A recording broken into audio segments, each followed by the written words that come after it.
Hey, what's up everybody, Galen here. Today, talking about something that will increase your value exponentially, whether you are a leader, part of a team, a human being, for the relationships and people that you have in your life. And it's this very simple idea of making other people look good. While I'm talking about this, in this segment, I'm going to be making a snowflake, like a little kid. I haven't done this since I was like 7 or something. But the reason that this is important is because making other people look good, one of the factors that is sort of challenging, I think, for human beings is that we are different. We're all different people. We have different personality types, different working styles. We come from different backgrounds.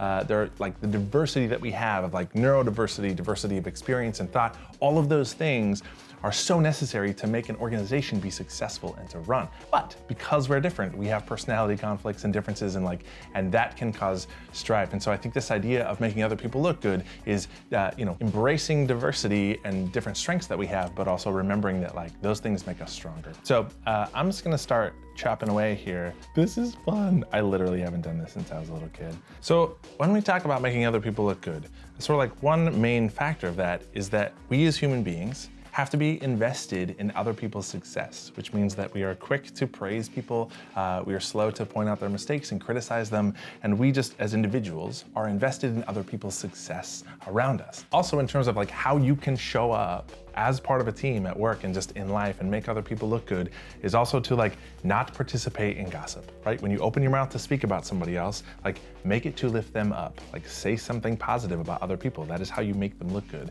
When you have the opportunity to point out somebody else's shortcomings, don't, keep your mouth shut. And I think that is really important about us. Like if we have the intention for the people around us that we work with, that we interact with, my goal is to make you look good as a coworker, as a leader, as an employee, etc. It's like, I will speak well about you. I'm gonna try a little loop-de-circle. Circles make sense. Loop-de-circle, number 1. Right next to it, another loop-de-circle. I'm gonna unfold and go for a clip.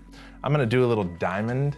Like I'm very limited on skills here, so doing my best. Another way that you can make people look good is to do everything in your power to avoid other people falling short or failing, which means if you know somebody is struggling, like to step in to help, right? And I think that's like another important thing. So like I am invested in your success as a coworker, as part of somebody who's like interacting with you. Is like my intention is to prevent you from falling short, from failing, from looking bad. This is looking pretty sweet. Another really important aspect of this, and I touched on this, is that you have to recognize, all of us collectively, as a team, as an organization, we have to recognize that the diversity that we have of strength, of personality type, of skill set, like those things make us stronger. We have to embrace those things. We have to celebrate those things and not let our differences divide us, right? The fact that you are, a group of very like analytical, introverted kind of people, right? Like an accounting department and a sales department where you have a bunch of, generally speaking, people that are more like outgoing and extroverted and whatever. It's like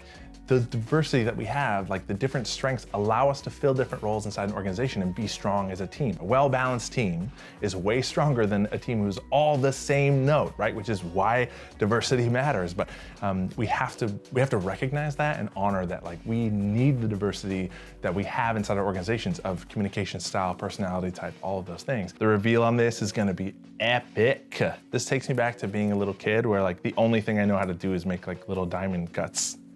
I always felt like other kids had really creative ones and mine were always like, I found a little trick here that I'm not sad about. Good, this is good, I like it. Surprised I haven't cut my finger off yet, really. I should not be allowed to do crafts. And one last note that I want to say about this, making other people look good, that maybe doesn't feel like it's related, but I promise you that it is that we do not want to stay in static or conflict with other people, which means if we have conflict with somebody else, we're not going to go tell everybody else about it. We're going to go to that person and sort that out, solve that with them, right? So that we're not having resentments, we're not having like ongoing static or conflict with somebody else, that we are looking to like proactively look for mutually beneficial solutions and resolutions to that so that we never stay in conflict with other people. If we are harboring resentments or we have, tension with us and other people, like that is an example of us not focusing on making other people look good. Okay, it is time for the reveal on this. I know this is what you stuck around for. The last minute when you're making changes, you're like, man, this could be bad. Here's the reveal. You've been waiting for this. Look at that. That is probably better than any snowflake I ever made my entire life in school. I want to send this to some of my old teachers and be like, I made it. I turned into something. I love it. That's it. You are unique. Other people around you are unique.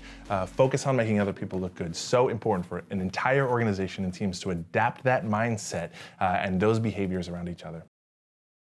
Thanks for watching and tuning in. Subscribe to our YouTube channel. We have our weekly email list, the Culture Drop. You can subscribe to that and get these emails right in your inbox. Follow our social media channels. Put out a lot of free content around being more awesome and building great teams.